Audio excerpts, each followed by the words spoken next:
মুখে রুচি নেই, ভাত খেতে মন ইচ্ছে করছে না, ঝট করে চলে যান তো এই ভর্তাটা করে ফেলুন এবং প্লেটে ভাত নিয়ে বসুন। দেখবেন এক প্লেটের জায়গায় 2 প্লেট খাবেন। কিভাবে করবেন পুরো ভিডিওটা দেখলেই বুঝতে পারবেন। আসসালামু আলাইকুম, কেমন আছেন সবাই? এই যে চলে আসলাম আবার একটা ভর্তার রেসিপি নিয়ে। সেটা হচ্ছে একটা ফুলকপির ভর্তা রেসিপি। তো দেখেন, একটা পাত্র নিয়ে নিয়েছি, এর মধ্যে একটু পানি নিয়ে নিলাম। এবার কিছু হলুদ দিয়ে দেব। হলুদ দিয়ে এই যে একটা ফুলকপি এটার মধ্যে সেদ্ধ দেব। তো ফুলকপিটা সেদ্ধর অপেক্ষায় খুবই মজাদার এই ভর্তাটা হয়। এই যে এটা আমি এখন সেদ্ধ দিচ্ছি। তো এই দেখেন আমার ফুলকপির সেদ্ধটা হয়ে গেল। তো এইগুলো এখন একটা পাত্রে উঠাই নেব। এই যে এইভাবে করে উঠিয়ে নেব।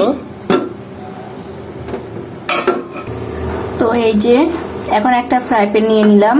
এর মধ্যে দিয়ে দেব কিছু শুকনো মরিচ। শুকনো মরিচটা একটু লাল লাল করে ভেজে নেব। তো এই যে মরিচগুলো আমি এখন উঠায় নেব, ভেজে নিয়েছি। তো এগুলো সব উঠায় নেব। এই যে এরপরে টমেটো এভাবে করে কেটে নিয়েছি, নিয়ে ভাজবো। তো এই যে এভাবে গোল গোল করে নিয়েছি, এটা এখন ভেজে নেব।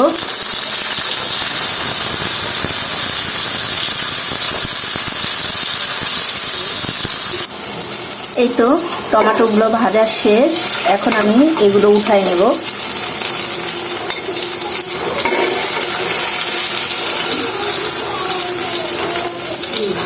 এই যে সবগুলো একসাথে নিয়ে নিলাম। এখন আমি এটা ভর্তা করব। এই যে কিছু লবণ নিয়ে শুকনো মরিচটা খুব ভালোভাবে এরকম ছেনে নিতে হবে।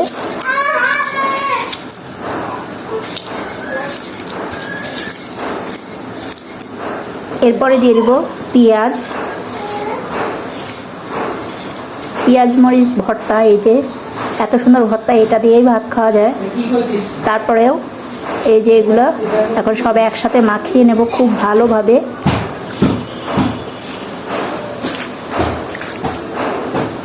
এরপরে দিয়ে দিব অল্প পরিমাণে সরিষার তেল।